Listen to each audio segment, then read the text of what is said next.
Hey guys, this is Eric Weingartner with Weingartner Racing. Today's video is a good one. I mean, they're all good, at least to me. But this one is about some cast iron heads for a small block Chevy. Now, before you LS guys like, I ain't watching this. Probably already looked at the title, said I'm not doing it anyway. But before you turn it off, it gives you some nostalgia stuff to think about, because a lot of the newer kids, and I shouldn't say kids, younger adults, may not know how good these heads were, and that even though your LSs make 400 horsepower, there were heads 53 or 4 years ago that did the same thing on a 5.3 as well, this being them. So anyway, that's what it's about today. I might go a little long-winded on this because I got a lot of history with these things, not exactly these heads, but with double humps in general, and I like to share some of that knowledge. You could throw it away or do whatever you want with it. So anyway, this is also a porting review. So for those that don't know, you can send in a head and I will do a video reviewing it if you would like, or I can just send a video to you privately to review some port work. So if you did some port work, you wonder if you did it right or wrong, you can send it in. It costs 30 bucks for me to do a video, and it costs 30 bucks for a flow test. So total cost is 60 bucks if you want that. So this is kind of what that is, but I'm gonna, of course, expand it because it needs done. So anyway, let's get started. What heads are these? These are 461, and they are double humps. If you're new and you've never seen this, small block Chevys back in the 60s, if they were really good, they would have something like this on it. These were double humps. These were the magic ticket. So if you went back in the 60s, and I'll admit, I probably don't have as much knowledge on these as a whole lot of other people, but you went back in the 60s and like they had 327s that made 375 horsepower. They had some that made 400 horsepower. Then they had 350s, I think, that made 420. Now, even back then, they also underrated the horsepower because to save on cost of insurance for car, because if you had a car that claimed to have 400 horsepower, they charge you more insurance on your car. So point being is, yes, LSs, you made 400 horsepower with stock heads. There's no Chevy that did it. No, they did it 50 years before you guys with cast iron, flat tappet stuff. It's pretty unreal when you think about it. So if you go back and you do your time capsule, they'd already done what you did. So if you're an LS guy and you're watching this and you're saying there's no small block Chevy stock heads that can make 400 horsepower, they did many years ago. This is being one. Now, the double hump heads in general, there are a bunch of different varieties. So obviously these are 461s. They had a 492. I think that one was an angle plug. They also had a 291, which had a little bit bigger chamber, so it was a little scalloped out over here. And yeah, they also had, and if you notice on the double humps, one of the major disadvantages for these in general is, if you notice, for a small block Chevy guy, you'll get this. There's no accessory holes. So let me go here and I'll show you. This is obviously my truck here. You see an accessory hole there, and there, down there. The double humps didn't have them, with the exception of, I think it's 086. That one had two little humps here, but it had the accessory bolt holes. So most double humps are like this and don't. So it kind of sucks when you got to get the bracketry. You'd have to, back in the day, you'd have to go and find that bracketry to make your alternator fit and all the other stuff that you would today. So a bit different. Anyway, the reason why they were so likable is because of this. The biggest thing, I would say, the biggest advantage for these heads is the chamber. These chambers are like 62 and some of them are 64. So if you get the 291s that have a little dip out here, I think they were 64. These were 62 cc chambers. And I think obviously you could mill them down and get them even further smaller. So what's the big deal? If you're a small block Chevy guy, you would know that about the 1970s, you enter the smog era. And that's when pollution starts kicking in, the EPA stuff. And they went from these compact chambers to these big old open chambers, which to me, even today, I don't understand why they did that. Because yes, they lowered compression ratio because the leaded gas got taken away. But it also made it produce more pollutants because of the less compression ratio and less efficient chamber design. These were actually the better chamber design. So yes, in the 60s, they had better chamber designs than they did in the 70s. It wasn't until the vortecs got introduced in 98 before the chamber design actually got good. So if you go from a time span between the 1970s all the way till pretty much 95, I think is when vortex came out, these were the heads you were looking for. So any performance head you really wanted to get would be these. You might say, what about aftermarket heads, you youngins? Well, even me, I'm old, but not that old. The performance aftermarket heads were really, really expensive. And most people could not afford them. Most working class people, frankly, couldn't afford them. You'd have to have quite a bit of money. Also, the availability wasn't there. So now you can get cheap Chinese heads for like nothing, hardly. And that just wasn't the case. So what a lot of people did is we rushed out to get these. They also have a couple other things that made them pretty great. Their intake runners were 165 cc's.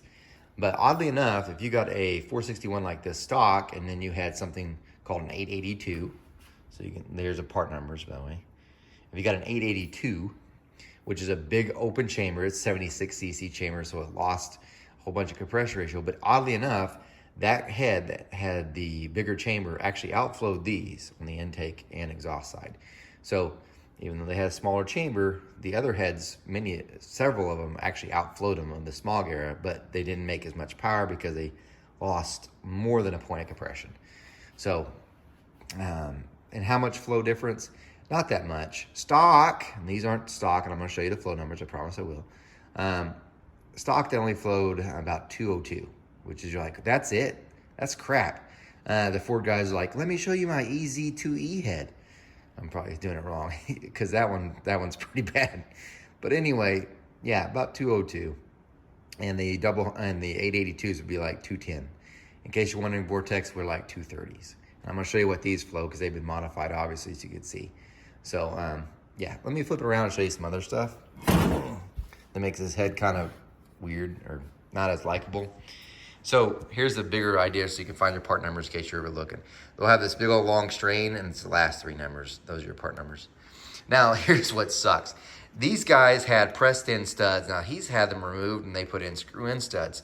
This is what sucks. There's water all through here on the top. So all through here on the top, there's water. So when you're putting in your rocker arm studs, you actually have to put thread sealer. Otherwise, you're going to get water that comes through on both the intake and exhaust because some engineer thought, hey, we need to cool this whole top part too. I mean, dumb. And that's why I'm like, whenever people are like, I'm an engineer, I know what I'm talking about. You know how many engineered bad ideas there are? But anyway, sidebar. So there's water up through here. I should say most aftermarket heads have no water up here. So when you have a rocker arm stud, it just goes into the port. These actually go into water, so be aware. Also, if you notice the holes here, they're not slots, so there's holes. So you got to kind of be careful where you're lining up your push rod because you can get too far this way and that way. Now, obviously, you can't run a 3/8 unless you ground through, but then you probably break through your push rod pinch anyway. They also had, you might say, what is this hole for those youngins? That's the exhaust crossover. So I think it's this port or this, or maybe both. They come together and they put exhaust that goes through the manifold. Yeah, we actually used to heat up our exhaust, our intake charge for no reason at all. I'm sure it's for smog and someone's going to tell me, but aftermarket heads don't have that. You're like, no, the Dragon Slayer's got a port right there. That's for water. And so we actually use, I'll show you. Sorry. See that port there? That's not exhaust, that's water. Anyway, but that one's exhaust. Vortex just had a little step there, no exhaust crossover. So, and then let's look at the exhaust side real quick. And there you can go. These have been modified, obviously, and these are straight plugs. So there's some little information for you. Now let me just tell you a couple tech tips and we'll get started on how good I think these heads are. I'll show you some flow numbers. Here's your tech tip. If you're gonna paint your stuff, this is from Engine Building 101, or 105. When you're painting your heads, do them after it's on the engine. And the reason for it is this. Now, yes, this cleans off brake parts cleaner. It's not the end of the world. But you might say, why? I used to build engines. I don't do it anymore for customers. But I would say that one of the things, the reason why I waited to paint the engine till after the heads and everything till after it was assembled is because that overspray somehow keeps getting on your hands no matter what you do after you painted your engine. And then you end up putting in parts and you find out you have little traces of paint on your hands and then little traces in there and you got to keep, picking them out. It's a pain. So paint after, mask off, paint after. So anyway, there's that. Now, how good are these? I'm gonna tell you a little bit of story. I told you I was going long-winded with this one. Circle track classes, back when I was young in Enid, they had to run, you could run these heads, but you couldn't run Vortex. And there was a class called Pro Stock, which was 350, couldn't stroke it at all. You could run aftermarket rods, had to be a flat top piston. You could do a solid flat tappet camshaft, no rollers. and you single plane intake manifold, and they ran on methanol, you could not port the heads. Now, what they did do, and I'm gonna tell you in this situation, they cut them out to a 205 intake valve and a 1600 exhaust valve, because stock they came with 194 and 150s. I think the 492s came 202 1600s, but these 461s were 194, 150s. But he would cut them out to 205 1600s. On a chassis dyno, this is what kills me about the LS guys too. The chassis dyno, I saw that Pro Stock class with these heads making 410 horsepower to the wheels. And these are slicks, not your radial. These are circle track slicks, and the wheels were steel. It was not light like that. They sounded wicked cool because they had 180-degree headers, which were amazing and bad to the bone. So, yeah. You can't make 400 horsepower to the wheels with stock Chevy heads. Yeah, they did. I saw it, witnessed it several times, and those weren't even the fastest ones. So anyway, there's a little sidebar. So anyway, let's get to how these actually flowed, and I'm gonna show you what he's done to them. So obviously, like I told you before, he had cut these out to a 202 1600 because stock they came with a 194 150. Now the valves he used are these. Okay, and as you could tell, and that's what you see here, that's the back cut. So he has a back cut that's great. Sorry my hands are dirty because these heads are dirty. I'll use my pointer so people don't criticize. That has a nice wide back cut that's great. Now you might say, this valve looks a bit different. Hopefully the camera focuses. There. You see those two grooves? You've got one up the top and one here. Some of you might say, I'm not familiar with that. What's that? The top one's where the lock goes. This bottom one on the older head you'll see, that's another groove for a seal. There's a rubber seal that goes around that, and that's what they use to keep from oil getting so bad into the guides. You're like, I've never heard of this. Yeah, aftermarket valves typically don't have that. Why? Because we have better seals now. We don't use that. Back then, all they had was an umbrella seal that went over the guide top there, and you'd use that one too. Same thing with the exhaust. Now his exhaust, he actually has a back cut, which I don't really put a back cut on the exhaust, but I get it. As far as what port work's been done, looks like he milled the head 15 thousandths, by the way. He's had a valve job done, looks pretty good. And all he's done, and I know this guy, I'm not gonna mention his name, maybe I will, but all he does is he has a certain amount of time that he spends on any head, because if he spends any more time than that, then he might as well buy something else.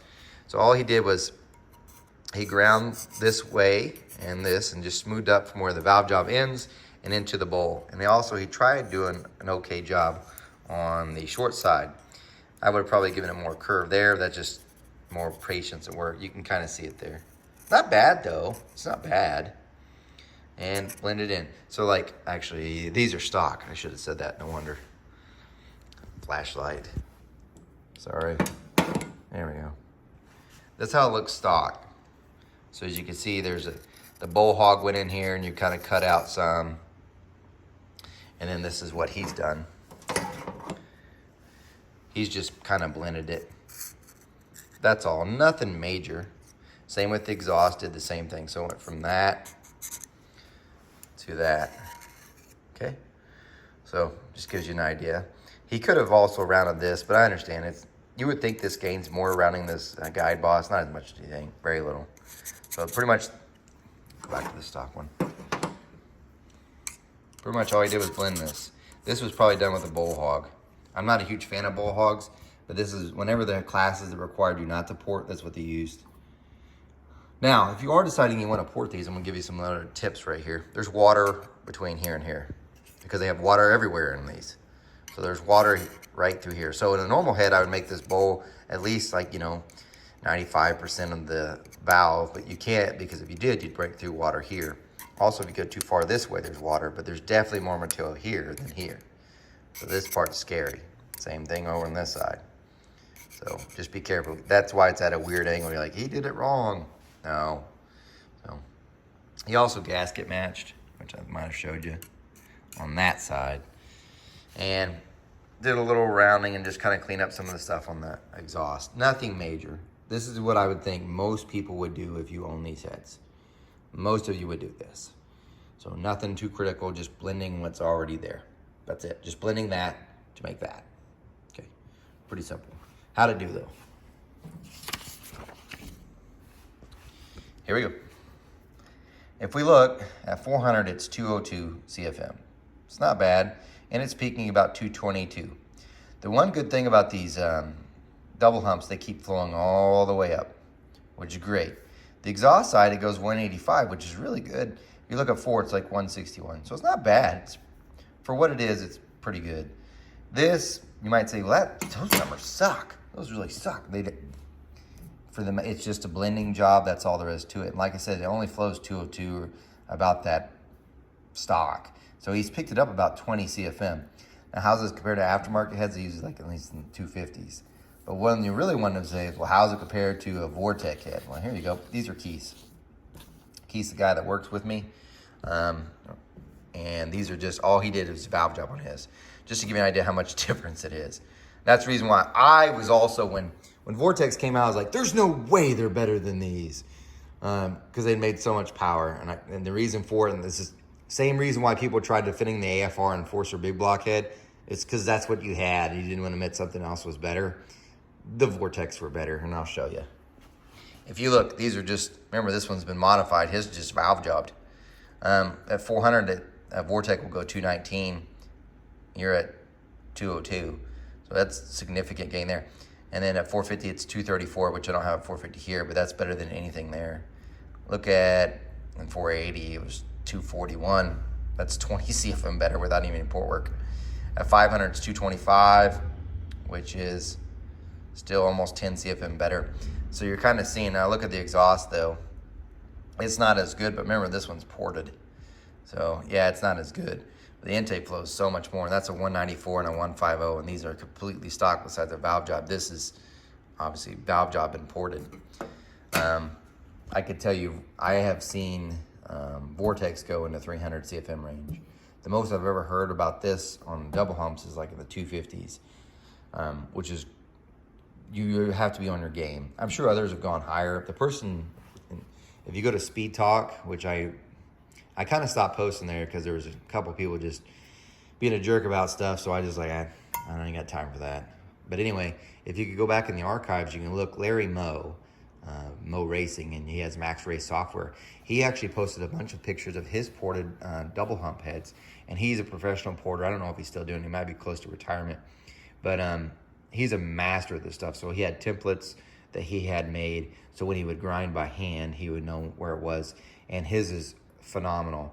His also had a lot of records that he had for different race classes as well. And I think he said his was 250s, maybe 270s, but really good. I could tell you this, there's still the ported Vortex, the really good stuff would still beat it, but still they made a ton of power. They make over 500, which you're like, no way. Yeah, these heads ported will make more than 500. The question is, are you good enough to get there without breaking through? So, and no, I do not port cast iron. Now, last thing I'm going to leave you with. The reason why these heads here is because they owned by Nick. If you remember Nick, he's the one that had the 496 that we used for the dyno mule. We have agreed to do another dyno session with cast iron heads on the 383. This project will probably take place in October. One of the sets that will be used will be this one. The plan goes like this, and if you're into cast iron, small block Chevy heads, this one will be interesting. We're probably going to take some 882s, obviously these. I'm trying to find a set of 441s, because for you circle track guys, you'll know they won't let you run double humps. They won't let you run Vortex. Some of the classes will let you either use the EQ head or the 441 or 481. I can't remember what the part number is on that one. I'm going to try to find one of those because it's claimed to be the highest flowing open chamber head. I do know they make some power because I did a set a long time ago for someone and they did pretty good. No porting whatsoever. So we're going to bring a couple of sets of stock heads, and then we're going to bring a Brodix IK 180, and I think maybe even the 200, and I might even just bring the Enforcers and see.